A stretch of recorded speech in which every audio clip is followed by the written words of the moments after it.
is society registered under the Society Registration Act 1860. Cooperative society registered under 1912.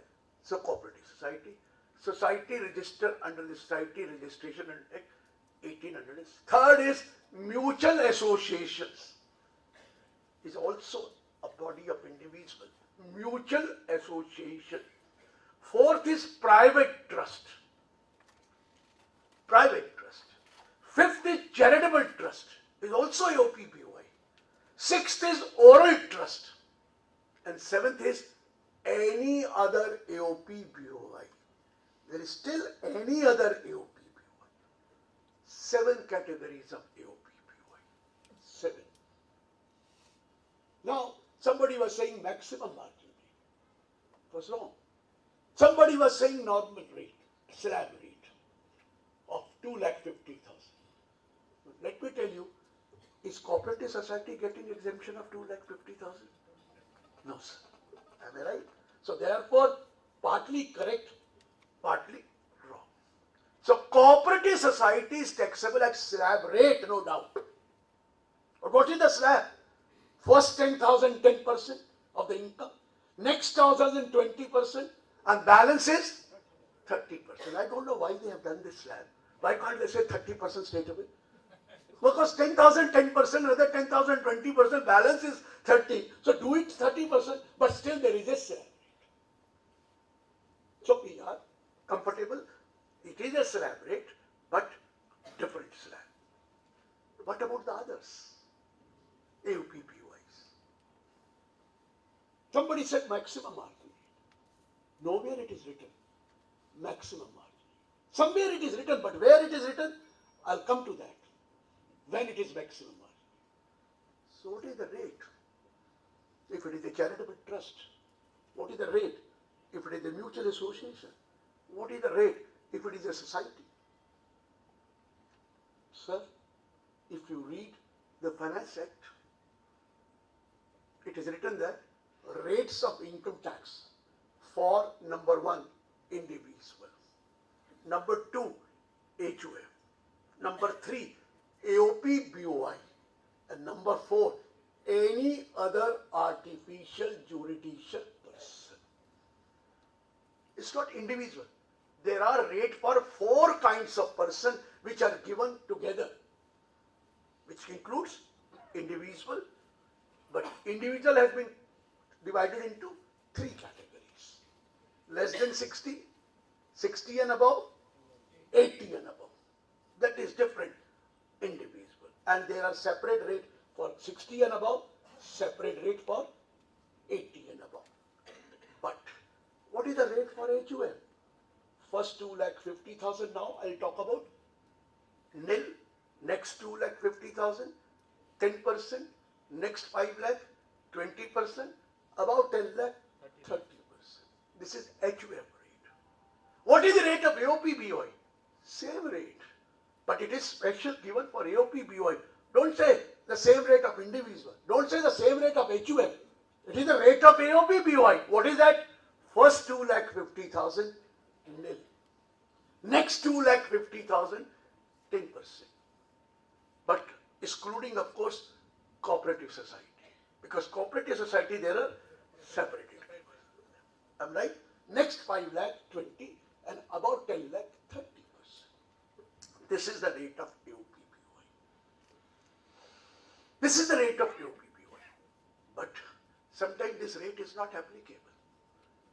In certain section, we have used the word maximum marginal rate. It is not used in the Income Tax Act. Finance Act. Finance Act has not used the word maximum marginal rate at all, because they have to give the rate. For company 30%, for firm 30%, for corporate society this, for individual HUF, AOPBOI and artificial juridical person, this is the slab rate which is given, which we call it as normal rate. And then flat rate are given, I have already told you, in the Income Tax Act. Sometimes it is maximum margin. What is the maximum marginal rate? What do you mean by maximum marginal rate? Sir? 30%. Is it right? This is wrong. What is maximum marginal rate? 3 years back, 2 years back he was right. Now he is wrong. What is the maximum marginal rate? Sir, it is defined in section 2, clause 29C of the Income Tax Act. It is defined. What is maximum? Maximum marginal rate is the rate applicable to the highest slab of the individual, including surcharge. Applicable rate including surcharge applicable to the highest slab of the individual. So at one time there was no surcharge. So maximum marginal rate was 30 plus 3%, 30.9%. But now there is a surcharge. I'm not concerned 1 crore or no crore. 1 crore is only when it is individual. In the case of AOP, including surcharge, if any. So therefore, the maximum marginal rate today is 33.99%. Surcharge will have to be included. It is not said, provided it exceed 1 crore. 229C does not talk about that. It talks about including surcharge, if any. So please note, the maximum marginal rate today is not 30%, it is 33.99 is 3%, you know what kind of it. This is education system. Clear, sir? Now I'm coming to cooperative society. I've been told by Mr. Murli, we don't have the cooperative society here. But what is so special about cooperative society? Or what is so special about other categories of AOP? Society registered under Society Registration Act, or a mutual association, or what you call private trust. What is so special? Nothing special. Every person has to compute his income except individual under 4 heads. Am I right or wrong? Except individual. Individual has to compute his income under 5 heads, but all other, whether you are AOP, you are a BOI, you are a society, you are a company, you are a firm, you are any kind of person, you have to compute the total income at 4 heads. House property, PGBP, capital gain, other sources, gross income. And then we claim deduction under chapter 6A. And it is allowed to even AOP, BOI, whatever they are eligible. Certain deduction allowed only to individual. Certain deduction allowed to individual HUF. Certain deduction allowed to any person. And if any person is there, AOP, BOI is also a person. Am I right, sir? If it is exempt income, there is no need to calculate. But if it is taxable income, you have to compute your taxable income except in case of individual under 4 heads. Am I right or wrong? Tell me. If it is taxable, if it is exempt, might have been given in section 10, might have been given in 11, 12, I'm not doing it. But if it is not exempt, you have to have 4 heads and then deduction under 8, what you call chapter VIA. Clear? Am I right or wrong?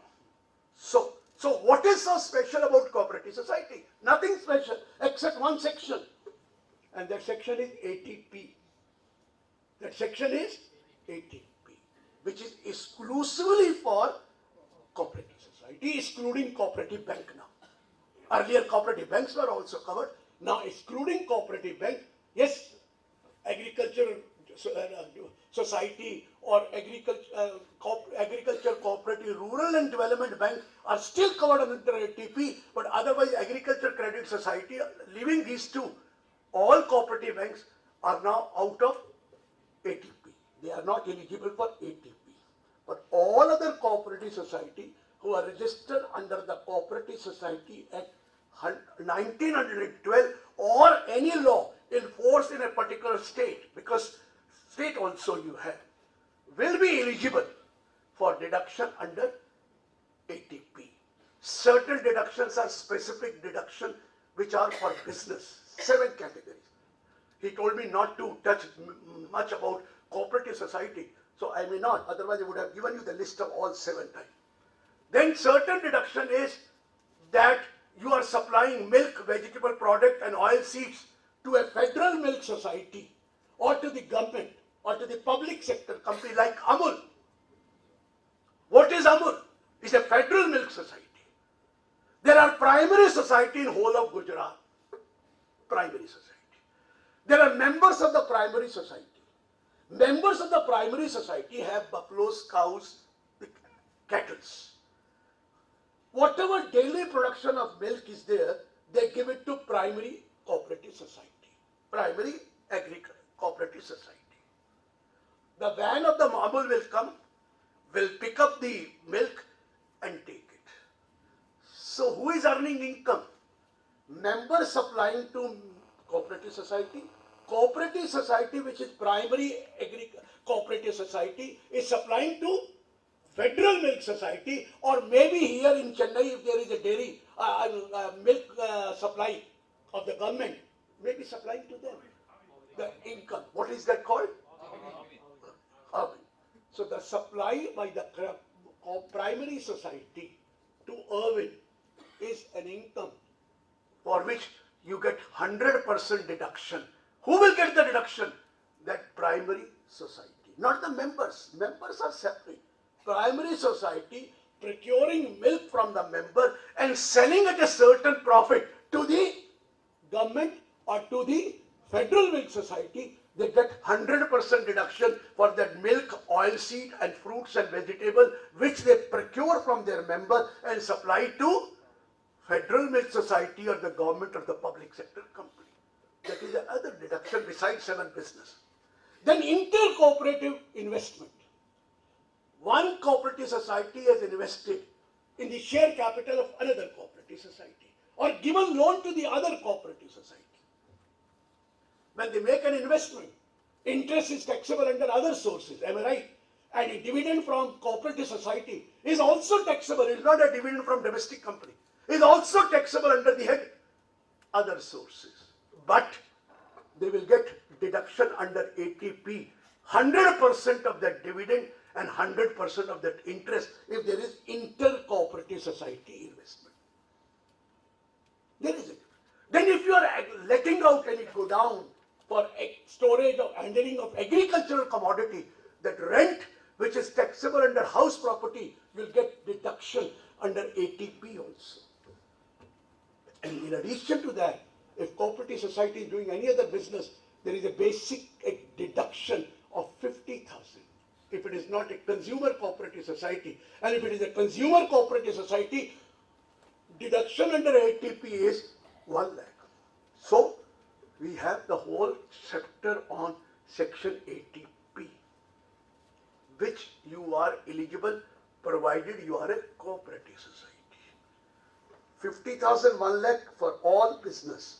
7 business, 100% deduction. I have not mentioned those 7 business, will take a lot of time. Don't think that I don't remember.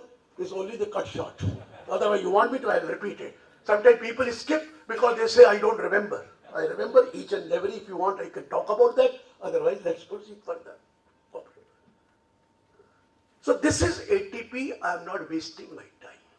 Now I am coming to society, which is registered under the Society Registration Act 1860.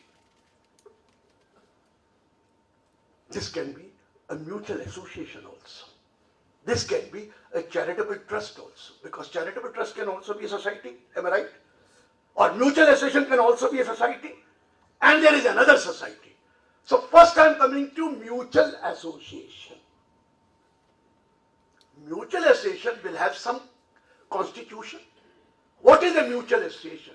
It will either be registered under the Society Registration Act 1860, or it may be a cooperative society, or it may be section 25. Somewhere it will get registered, even the mutual association. Like Delhi DDCA, Delhi District Cricket Association in Delhi, is a mutual association for cricketers, but it is section 25 company. Section 25 company. It's not a club. What is a club? Must be registered as what? Maybe registered as a society, maybe registered as a cooperative society, maybe registered as a company. It has to be certain constitution of that club. Am I right or wrong? So what is the income of a club, or what is the income of a mutual association? Is it taxable? First thing is housing societies. We have multi-storied building. where there is a housing society, elections are held in the housing society, there is a president, there is a secretary, and then they collect the money from the members and spend on the welfare of the members. Am I right or wrong? So there are two persons, contributor and participant. Contributor of the money and participant of the money. Law says income should be earned from some other person. Can you earn income from yourself? You cannot earn income from yourself. So single man, if I contribute and spend the income on myself, there is no income. In the case of a mutual association, there are group of persons which have joined together. So contribution is coming from whom? Members. Spent on whom? Welfare of the members. So there is no income of mutual association. It should come from outside. So whatever apartments you have, multi-storied you have, the cooperative society, maybe they are registered under cooperative society, maybe they are registered under Society Registration Act or any other. The income is not there because the contributor as member and the participation is also of the member. If any money is left, it is carried forward. Surplus is carried forward, or it can be refunded back to them. You normally don't refund because you know that you need it in future also. Otherwise you can refund. To whom? Members only. It is your own money. Spent not individually, spent as a group. What is a club? Is again members. Club is an association of members. Who contribute to the club? We give membership fee, subscription. We do it. And for what welfare the club is used? For the welfare of the members. Even if the club is selling food and beverages, maybe for VAT it is covered. Maybe for service tax it may be anything. But for income tax point of view, there is no income. Even if you are charging little more amount, because after all, you will not sell it at loss. And if there is no loss, there can be a margin of profit also. But ultimately that profit will be used for whom? Members only. The club is giving rooms on rent. To whom? Only members. They don't give it to the guests. Are treated on behalf of members only. Can you go without membership there? Yes, you can go with the member and have food there. Am I right or wrong? Because immediately he was saying this. So I said, no, let me get out. The guest can be taken there, but they will be billed not separately. Who will be billed? Member. Of course, members have family and members have guests also. So there is absolutely no problem. You can. But ultimately, it is for the benefit of members. Maybe club may be charging certain amount. It is for members. So should it be taxable? The answer is no. Even if there is a surplus, it is a mutual character and there is no income of a mutual character, except certain exceptions are there. In section 22 clause 24, where even it is a mutual character like insurance, cooperative insurance, there they say no, their income will be taxable. But there is one more in section 2 clause 24, I'll tell you that in a short while. So mutual character, there is no income. But what about the money which is lying surplus with the bank and they have deposited in the bank and received interest? Question is this. What about the holding charges which you have charged from some outsider for advertisement and it is on the building of the housing society?